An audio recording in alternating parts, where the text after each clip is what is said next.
It's YouTube Wednesday!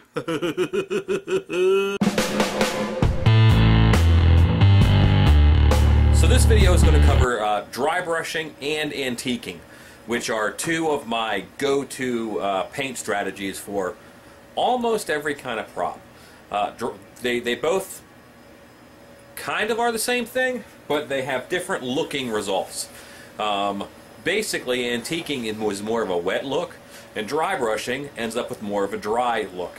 So keep those in mind. If you're doing an ancient old mummy, you might want to dry brush it. If you're doing a gooey corpse, you probably want to antique it, because that's going to make it look a little more wet. So that's one of the main differences. And I have several items here that I'm going to dry brush. This is a little statue of Behegante, which is a Puerto Rican festival, kind of a monster demon type thing. I thought this was really cool, but it looks kind of silly painted this way. So I'm going to black it out first and then dry brush it. These two skulls I picked up from a friend in Orlando at the Halloween Extreme show, and they're pretty cool. I'm going to dry brush one and antique one. I have two awesome witch statues. They're kind of awesome, but once again, they look like cheesy house statues when they're, you know, all colored. But when I black them out and then dry brush them, I think that'll look cool. And again, I'm going to antique one and I'll dry brush one. So let's get started. I use black as a dry brush as a base for dry brush most of the time, because it's just a very useful. It's a very useful base. Contrast is kind of my big thing, and especially in low light, contrast is what helps you pick things out. So by painting something black first and dry brushing a lighter color on top, it really helps that piece stand out.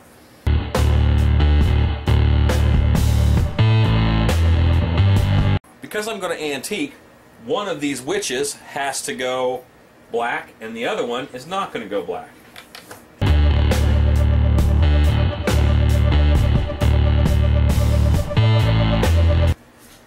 This skull is already black, so it joins the black pile. And now these two will both get a different color, because antiquing, the stain is the darker color. In dry brush, your base is dark and you do light on top of it most of the time. And then in antiquing, you do a light base and then you use a dark liquid that you wipe mostly off in order to antique something. Let me get these painted their respective colors, and this is going to be, of course, a bone color, and this witch statue is going to be a gold color. So let me get the bone first.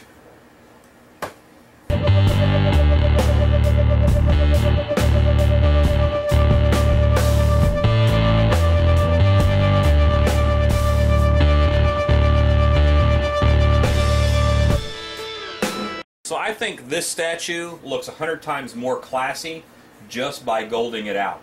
Once I antique it, it's going to look old and classy. So this skull here, it's got the black base on it.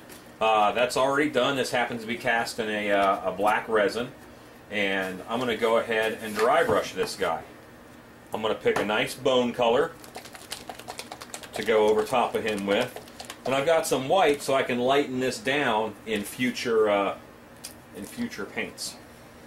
I have squeezed out a bit of paint right here onto the board here, and I'm going to load up my brush. Well, that's too much, so because if I dry brush now, it's going to go down in all the crevices.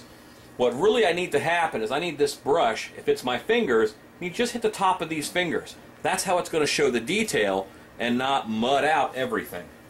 So I'm going to get most of it off of this brush, and I like to clean off my brush on wood, because when I see the wood grain only, then I know that I've taken enough off.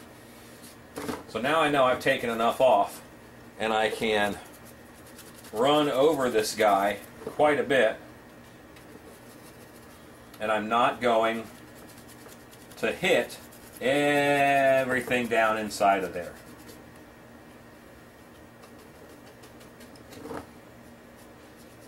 And different paint materials. This is acrylic, so you kind of get a feel for how much you have to clean off the brush. Latex paint reacts differently than acrylic, and you know, all different kinds of paint mediums react differently to different dry brush techniques. So you have to clean your brush off a little bit more for some than for others. That's why it's important to experiment and, you know, don't start center of your face like I did. Start on the back of the head to say, okay, does that tell me, I see there's a detail line here, and when I dry brush it shows right up. That's what you want. You don't want it to fill in with that dry brush.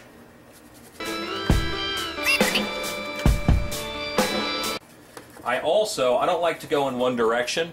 I like to switch it up and go back and forth. If you only go in one direction, then what's going to happen is you'll see brush strokes.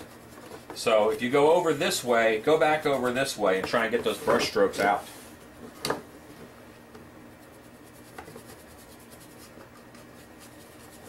And because there's so little paint, it actually does dry really fast. You know, the first parts that I painted are actually dry to the touch now.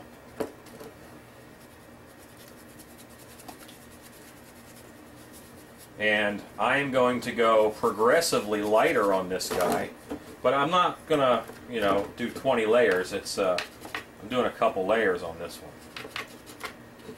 I like that nice base color. I'm going to get a little more paint here.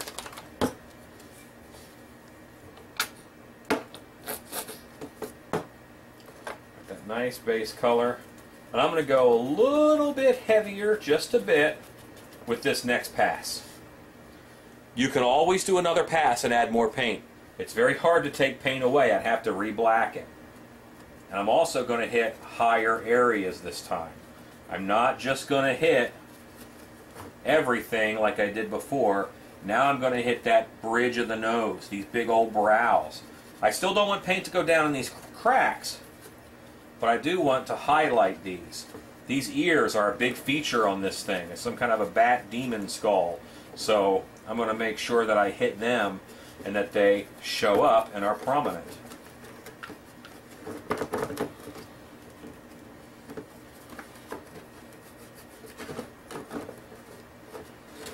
Alright, so now I've got a little more depth even with that one color. And this looks a lot better than solid black, and it also looks a lot better than just solid white wood. So I'm going to throw in a little bit of white now.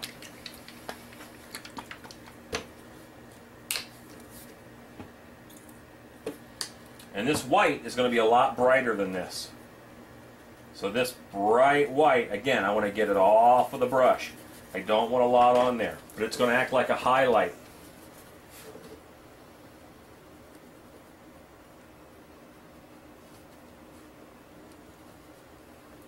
Just those high areas once again.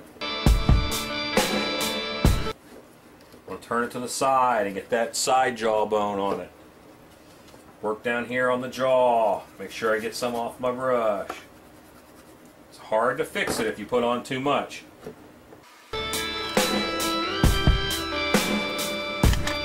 I'm calling that guy dry brush. Way more detail than it had before. It's a dry look.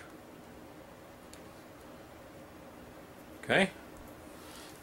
Moving on to antiquing. Now, you can antique with black right over top of this. That's fine. I use antiquing when I want it to look a little more realistic. While this is black and white, it's great contrast.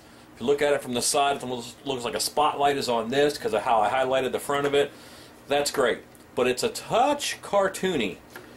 Yeah, who you calling cartoony, you bastard? But this head here is not, you know, it's right now it's all just white. I just based it out in white.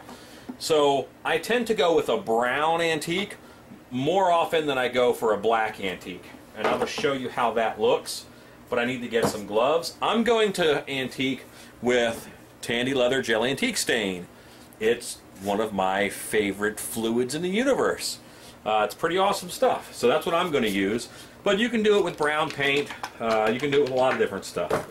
I like that. It's got a good translucency to it.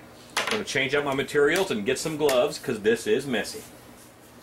Antiquing. I need a brush, I need my antiquing fluid, and I need paper towels. It's simple. I'm going to glop the heck out of this. Instead of the dry brush not going into the deep areas, I want to make sure I get all of my antique gel into the deep areas.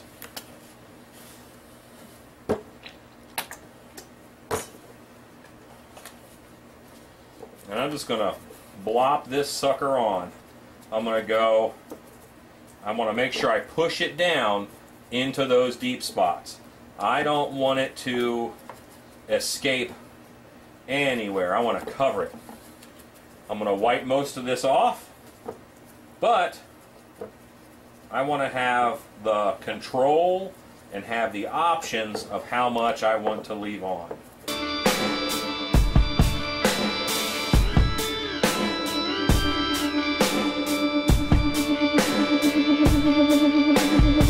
Now, I'm just going to get that out of the way.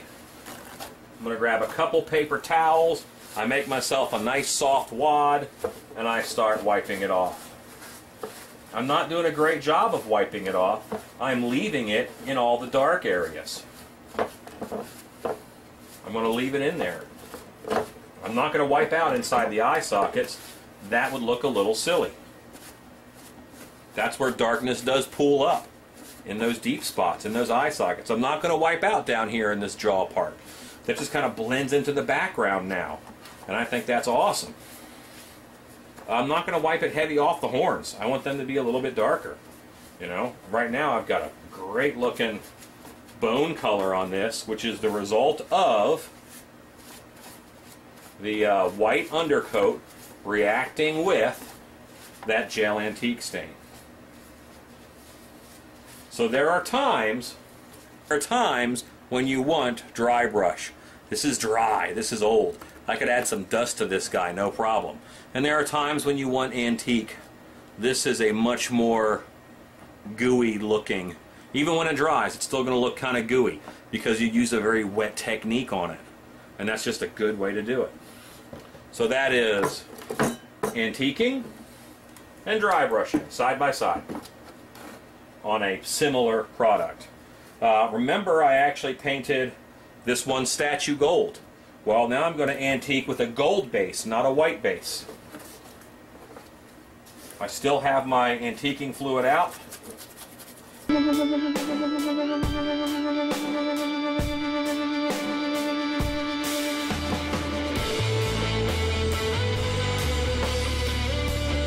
This statue is now all covered in gook.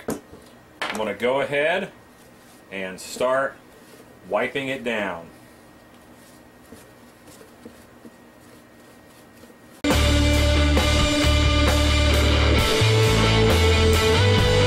Nice witch. I'm going to get myself a new rag and wipe down more because I think that the witches at Dark Hour would take a little bit of care of their witch statues. I think they're going to go in there and polish it more. I think they're going to kind to make sure they've got nice stuff. So just a little bit, and as I take away that leather stain, the gold that I painted on there earlier shows up. And it makes the statue look just more valuable to me. Now I can put this on some kind of an altar somewhere, you know, put a candle in here or something. And these guys, I'm going to dry brush with the gold. I think that's going to be a good look for them, having them be a black base and then dry brush with the gold. Something that I use all the time are these 1-inch chip brushes. I think they're perfect for dry brushing because they're nice and loose. They're dirt cheap at Harbor Freight. I buy a box of 36 brushes for about $6. I always catch them when they're on sale. And I stock up. I buy a bunch. These are great little brushes. They also sell 2-inch and 1/2-inch. I don't have much use for the 1/2-inch. I do use the 2-inch for some stuff. But these 1-inch brushes, these are a staple. I don't think there are very many good liquid paint golds or metallics. So I like to use spray paints. I'm just going to spray a puddle down here on the ground, and then I'm going to draw from that puddle to dry brush onto these statues. And because it evaporates so fast, I don't have to do a lot of knocking the paint off, because it is actually kind of drying and evaporating as I go, right off of that pile.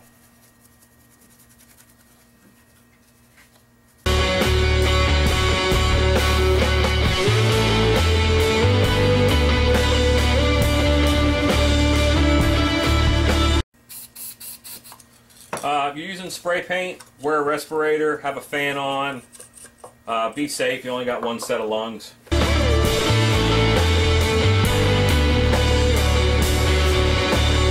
So now, I just want to watch my high areas. Wherever is high, wherever is sticking out, wherever it gets touched and rubbed, that's what's going to be the goldiest and the brightest.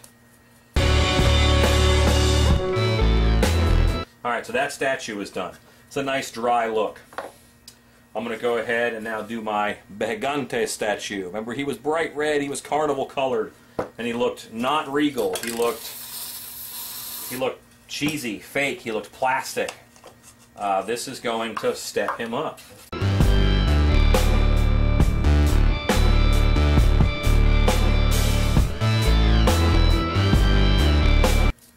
And he looks just more cool, more elegant. That's a neat looking little gold statue. Here you have an antique statue. It has much more of a wet look to it. It's a lot warmer in tone because I use this gel antique. This is gold spray paint, dry brushed onto a black painted statue. It looks nice, it looks good. It's not as warm, it's a little cooler even though there's gold involved. But the black is a very cool color compared to that warm brown of that saddle tan colored stain. And those are pretty different. Look here at these skulls, that's a vast difference. Look how different that looks. This was painted white, and I antiqued it with this brown color, with this saddle tan. This was painted black, and I dry brushed it with an almond color and then a white.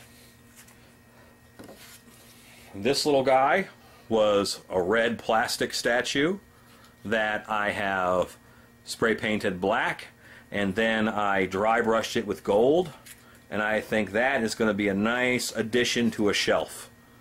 Alright? That is dry brushing and antiquing.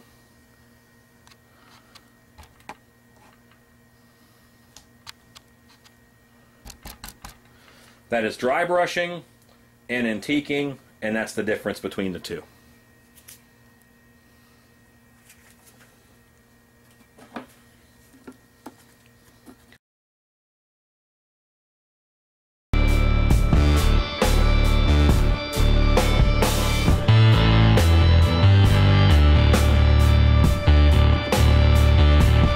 Deep dark black is just a bit unnatural. I'm going to soften that with some brown. I think that'll look good. So I'm going to let this dry now, because this, even though it's a dry brush, this has, you know, a good bit of stuff on it. So I'm going to go ahead and let it dry. Pretty good bone white. I'm going to mix that with the brown left on the table.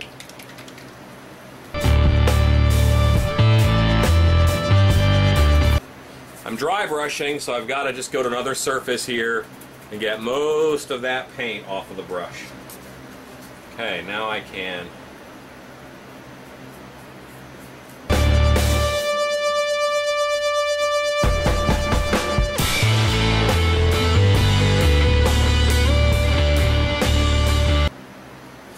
Alright, so that layer, you can see it brings out a little more detail in things, and I'm going to go a little bit lighter on some stuff. I got a little bit more of this I just want to keep adding to this. I'm going to build this up a little bit. Seeing it's a bit too much brown.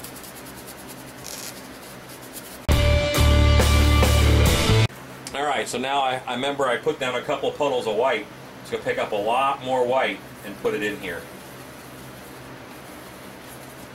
That's a lot lighter in color right here than this was. It's not just white. It's got a little bit of brown in it. It's this nice cream color.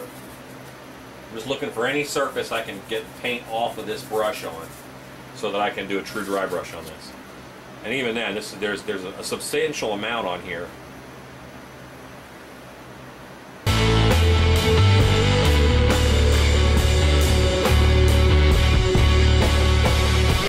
Remember to dry brush. Get that paint off your brush. I went a little rich down here on these lower teeth.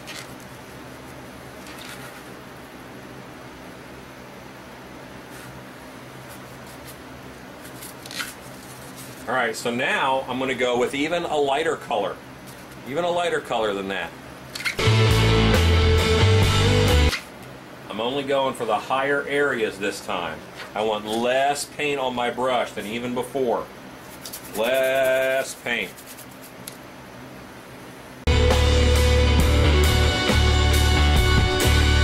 Now just white. Just white. Get it almost all off my brush.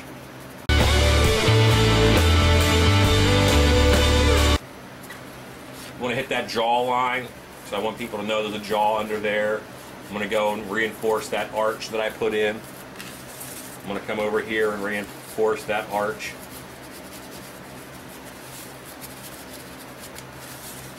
Alright. Now what I normally do is I'll normally hit the teeth to lighten them up even more.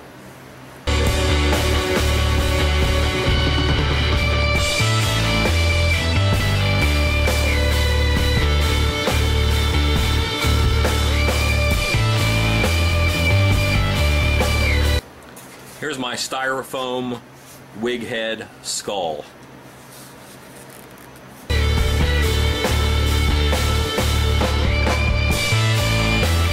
Go make stuff!